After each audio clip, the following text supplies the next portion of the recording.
Hi, my name is Kevin Long. I'm the lead nurse for the Travel Health Clinic at Appalachian State University Student Health Service. One of several important components of responsible international travel is vaccines. The vaccines for your destination include hepatitis A, hepatitis B, influenza, measles, mumps, and rubella, rabies, typhoid, Tdap or tetanus, and meningitis.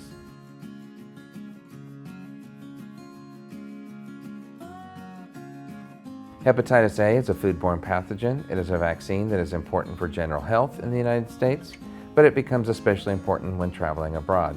Hepatitis B is a bloodborne pathogen. It is recommended for all international travelers. However, all students should already have hepatitis B as it is a requirement for college in the state of North Carolina. Influenza is important for general health in the United States as well as for your time abroad. Think about being on a plane for the amount of time of your travel to your destination, sitting next to someone who has the flu. Having the flu vaccine prior to travel in that particular instance is important as well as for everyday travel throughout the country. For this destination, risk exists from June through January, although off-season transmission can also occur. Measles, mumps, rubella, or MMR is a vaccine that is routinely given in the United States early in your life. It is unlikely that you do not have the measles, mumps, rubella vaccine. Measles is highly contagious and is particularly a problem currently in Western Europe because of migration of unvaccinated individuals from countries with poor vaccination programs. Measles, mumps, and rubella is transmitted via droplets from an infected person, coughing or sneezing, and the uninfected person breathing in the droplets. Rabies is of concern in Costa Rica. There is a risk from wildlife, including terrestrial mammals, throughout the country, especially in the Punta Neras province. According to current documentation, canine rabies is not present. Terrestrial mammal includes sloth, monkey, cat, possum, excluding dogs. A bite, scratch, or lick is all that is necessary to potentially transmit rabies to you. Should you have a suspected exposure, you should seek medical attention immediately. Tetanus, diphtheria, and acellular pertussis, also known as Tdap, is a frequent concern in the United States, as well as traveling abroad. It is recommended that you have 1 dose of Tdap within the last 5 years. If you've never had a Tdap, regardless of the last tetanus booster shot, you should get a Tdap. The reason for needing a tetanus within the last 5 years is if you are 5 years and a month after your last tetanus shot and you were to step on a nail here in the United States and you're reported to this clinic or any other clinic for treatment, there's a strong likelihood you will get another tetanus vaccine at that point. Therefore, we would prefer that you are already vaccinated prior to travel so that if you should have such an incident or exposure that you would not need to get that vaccine while traveling abroad. Varicella or chickenpox is a vaccine that is recommended for all travelers and is a 2-shot series. If you've had chickenpox, then you do not need to get anything further. If you've not had the disease, then it is very important that you receive 2 total doses of varicella. Typhoid is a food and waterborne illness. We're speaking of water that you drink or consume, not water that you play in or bathe in. I recommend that most travelers get the oral typhoid vaccine. It's good for 5 years and it's generally less expensive, whereas the shot is only good for 2 years. Oral typhoid is 1 capsule that you will take every other day for 7 days, and it must be taken on an empty stomach. The recommendation is you get that first thing in the morning, you take it with a full 8 ounces of cold or lukewarm water, wait an hour, eat breakfast, go on about your day. If you normally don't eat breakfast, I recommend that you eat breakfast an hour after taking it. If you do not eat an hour afterwards, it tends to give people fairly severe GI upset. Oral typhoid is not recommended for anyone with Crohn's disease or ulcerative colitis or other similar stomach or gut issues. Traveler's diarrhea comes from bacteria that gets in the water and or on the outside of fresh fruits and vegetables. It is important that you are drinking commercially prepared water or you are using a filtering bottle or apparatus to render tap water safe to drink. I recommend the LifeStraw Go. It filters 99.9999% of contaminants, including Giardia and Cryptosporidium. When doing research on appropriate and effective water bottles to perform this task, LifeStraw Go was considerably better than its competition. Any other manufactured drink should be fine, such as a canned or bottled drink. Imagine these fruits as categories of fruits and vegetables. Banana is thick-skinned, you peel it, and eat it directly out of the skin. That's a relatively safe fruit to eat. Other fruits that would fall into the banana category would be plantain. Orange is the next category. It is thick skin. You peel it and discard the peel. However, your hands have touched the peel. You then touch the meat of the fruit, which makes it slightly riskier. Other fruits that would fall into the orange category would be any hand-peelable fruit or vegetable, such as any of the citruses. Apple is thin-skinned. You either use a knife to cut it or you're eating the skin itself, which makes it much riskier. Other fruits that would fall into the apple category would be any knife-peelable or fruit vegetable with edible skin, such as pineapple, papaya, mango, or carrots. Lettuce is mostly made of water with lots of nooks and crannies for bacteria and is a really bad idea. Other fruits and vegetables that would fall into this category are sprouts, raw cauliflower, raw broccoli. Cooked food should be fine as long as it's cooked like you would cook it at home. The exception to that is street vendor food. I never recommend street vendor food. You don't know how the food has been handled and leading up to it being served to you.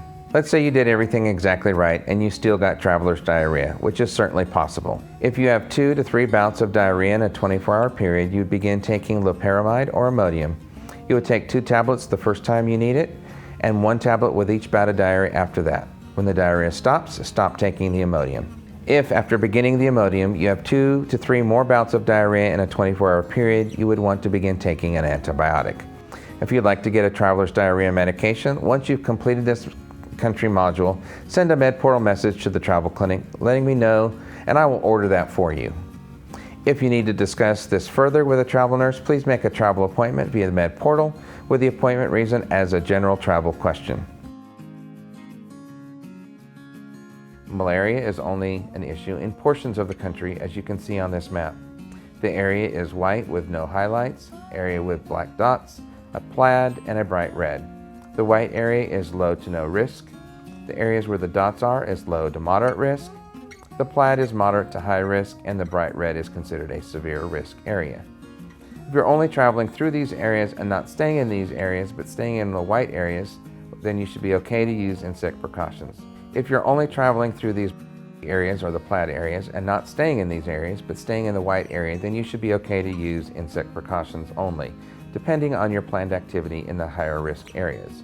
However, if you're going to spend overnight in or spend a considerable amount of time in the plaid or pink areas, the strong recommendation is that you take an anti-malarial medication. If you're in the area where the black dots are, it is recommended but not necessarily essential to take anti-malarial medication. However, it is essential the good insect precautions are utilized.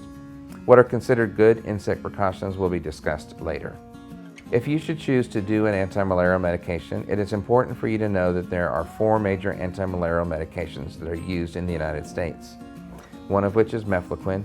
It is a medication that we no longer use in upstate because it has been known to cause psychotic breaks in individuals. Therefore, we do not want to take that risk for any of our students.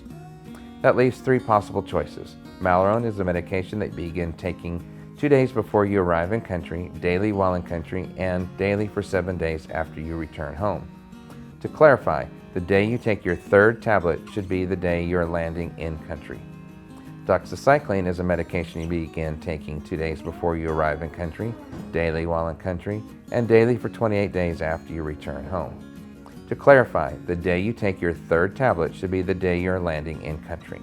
Chloroquine is a weekly medicine you begin taking 2 weeks prior to arrival in country, continued weekly throughout your time there, and weekly for 4 weeks when you return. To clarify, the day you take your 3rd tablet should be the day you're landing in country. Side effects, frequency of taking the medication, and cost of each of these medications has some bearing on what is chosen. The primary concern or side effect of Malarone is that it can cause very vivid dreams or even occasionally nightmares. Malarone tends to be more expensive per tablet since it is a daily medication. Chloroquine can also cause very vivid dreams, but not typically known for causing nightmares. Chloroquine is relatively inexpensive per tablet, and it is a weekly medication. Chloroquine is relatively inexpensive per tablet, and since it is a weekly medication, this antimalarial is not effective in all countries, but in this country it is effective. Doxycycline has the potential for sun sensitivity while you're in country and when you return home, meaning if you don't usually get a sunburn, you should use a sunscreen with moderate to high SPF. If you're prone to get sunburn, then you should use sunscreen with a high SPF and wear appropriate shade clothing. Doxycycline is a very inexpensive medication, even though it is a daily medication. Another aspect to keep in mind is that App State Student Health Service does not file insurance. However, you can put it on your student account or pay for it at the time of pickup. Ask for a receipt and then file with your insurance or get reimbursement from a healthcare spending card. If you would prefer to have this sent to your own pharmacy, you can inform the pharmacist of your wishes. Please come prepared to give them the name and phone number of that pharmacy. The cost of medication varies depending on whether you get it in Student Health Service or if you get it through your own pharmacy. Sometimes the cash price at Student Health Service is cheaper than your insurance copay. If your return trip has been delayed or is extended, please contact the travel clinic as soon as possible to get you the appropriate number of tabs for you to complete the preventative treatment. Once you've completed this module, if you should choose to get an anti-malarial medicine, please send a MedPortal message to the travel nurse requesting medication that you have chosen, and the travel nurse will order that medication for you.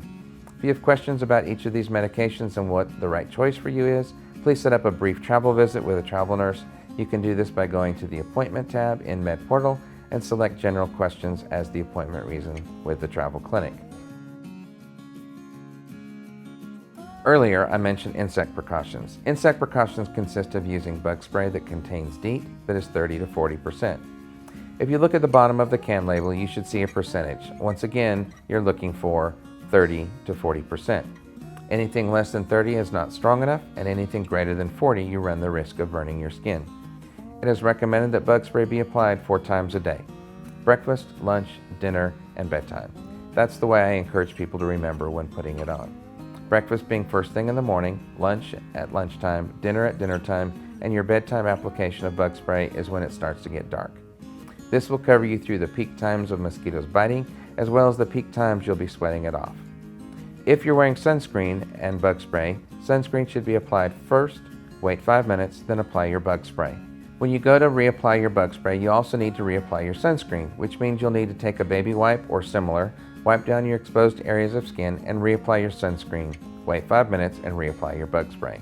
Mosquito netting over your sleep area is necessary if you're not in an environment that has windows or air conditioning.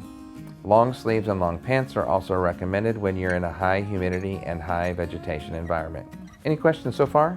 Not so far. I have a good understanding. Okay, good. Earlier, we talked about malaria and the necessity for insect precautions. There are additional diseases that are insect-driven diseases which require insect precautions as well. There is a significant risk of dengue fever in urban and rural areas throughout the country in elevations below 7,500 feet. Therefore, observing good insect precautions is essential. There's a risk of Zika throughout the country as well in elevations below 7,500 feet. Pregnant women should not travel to this country if it is a non-essential travel. If travel is essential, pregnant women should observe strict daytime insect precautions. Throughout the country, West Nile virus is a small risk and concern. However, any concern is one that you would need to be taken seriously. Good insect precautions are recommended. Chagas disease is presumed to be a small risk in rural areas throughout the country. Travelers should avoid staying overnight in houses constructed of mud, adobe brick, or palm thatch covered houses. If you must stay in this type of structure, then sleeping with a mosquito net over your sleeping area is essential. Leishmaniasis is a skin disease that exists throughout the country and is especially a risk for travelers on rafting trips or staying in jungle lodges. Travelers should observe insect precautions from dusk to dawn. Leptospirosis exists throughout the country. Travelers who anticipate activity with extensive outdoor exposure, such as hiking, biking, swimming, and rafting, are at the highest risk. My rule of thumb is, if you can't see the bottom of the water due to the murkiness, then don't get in it. If you can't see that the water is moving, don't get in it. Melioidosis has sporadic cases throughout the country. Travelers should always wear proper footwear in damp environments, which include soil and sand. If you're on the beach and you're going to lie down in the sand, you should put a towel or some other barrier device between you and the sand. Helminth's disease is a low risk throughout the country. Helminth's disease is also a soil-transmitted disease. Travelers should follow strict food and beverage precautions and wear appropriate footwear. Marine hazards exist. There are risks from jellyfish, which include the highly venomous Portuguese man-of-war. Travelers wading, launching boats, or fishing in the surf are especially at risk from the jellyfish, coral, stonefish, and sea urchin. Additional concerns from thimble jellyfish causing sea bathers eruption does exist from March through August. Travelers should seek out and heed posted warnings and refrain from bathing in unmarked, uncontrolled beaches. Additional threats to personal safety include hazardous water conditions, including currents, tides, undertows, especially along the Pacific and Caribbean coasts. Air pollution can be a bit of an issue, particularly in the big cities, depending on the time of year. It is recommended that all travelers carry with them 2 bandanas. Water can be poured on top of the bandanas and then wrung out, can work as a fairly decent particulate mask in times of need. Those with lung diseases or at times with extreme heat should avoid prolonged or heavy outdoor exertion. Snakes can be a bit of an issue, so it's something that you should think about if you're going to be in vegetation. It is recommended that you wear boots and long pants for any high-threat situations. If you're considering climbing on or through anything, think about if there could be a snake present. If you're bitten by a snake, take note of the snake's coloring and head shape, then seek medical care immediately. Even non-poisonous snake bites can get infected if not treated properly. If traveling through the Office of International Education and Development, you'll receive extensive training on security threats and/or concerns. However, to name a few, violent crimes and petty crimes, including distraction techniques to commit robbery and express kidnappings, have occurred, especially in the coastal areas in San Jose. Theft of valuables from the unattended rental vehicles is also common. Adequate private medical care that meets most international safety standards is available in San Jose. However, highly specialized cases or complex emergencies will require evacuation.